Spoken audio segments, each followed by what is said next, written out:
Second quarter, we did a pretty good job of battling. The fourth quarter, we gave up like 19 points there at the end, and the score got away from us, 19 points in 3 minutes, it looked like. 23 offensive rebounds we gave up. We just struggled to compete on the boards there, and they scored 60 points in the paint. So I just got to figure out a better way to try to help them.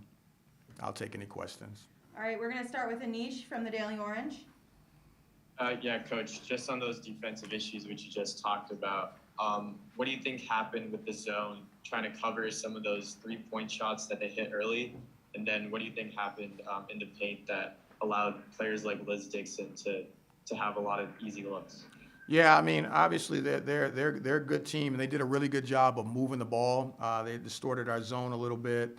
They had some really good ball movement. They had 23 assists, and so they did a pretty good job. And then they just got the ball inside. Dixon got some offensive rebounds. She had 18 points inside, and so we just got to do a better job of trying to limit those. Next question, we're going to go to Tommy Sladek from CNY Central. Hey, Coach, thanks for the time this afternoon. Yeah. Checking on, you had another former SU player, Emily Engsler, in the building. I know we saw some of her family there.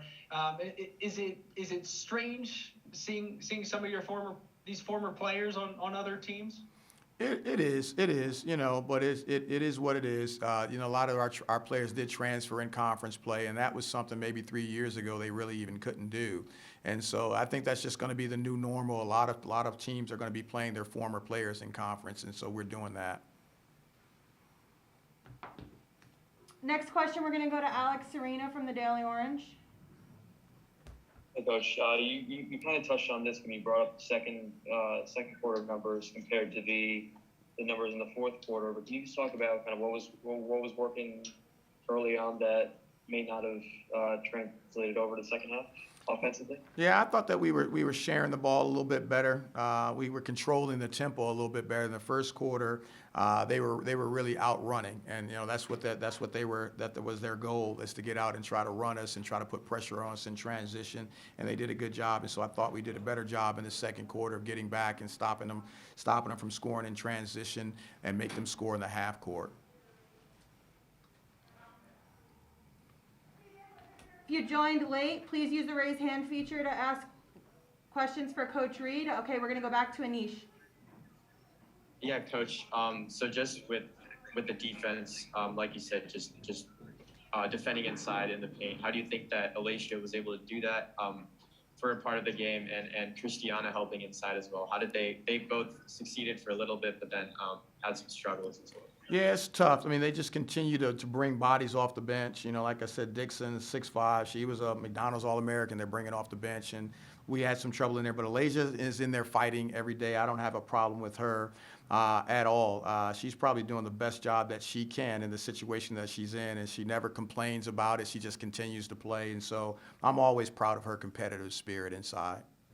And how do you think Najee could have improved? It seems like they were targeting her side of the zone a little bit with some of the three-pointers in the corner of the wing early in the game. No, I don't think it was a one-player thing. It was more of a team issue, and that's probably on me from that standpoint. So I wouldn't say it was one player. We just had some breakdowns. Couple more questions for Coach Read. Please use the raise hand feature.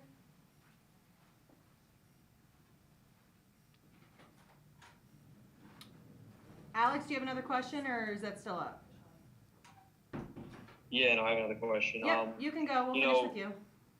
Yeah, so kind of looking back at that, at the game in Louisville less than a month ago, kind of the offensive trends early on, and kind of shooting near 50%, kind of reminisce of that game a little bit. What do you? Going into the game, I guess, how do you go about, going against a Louisville team that might be bigger than you, that knows how to shoot, one of the top 3-point shooting teams in the country? What's the mindset going into it?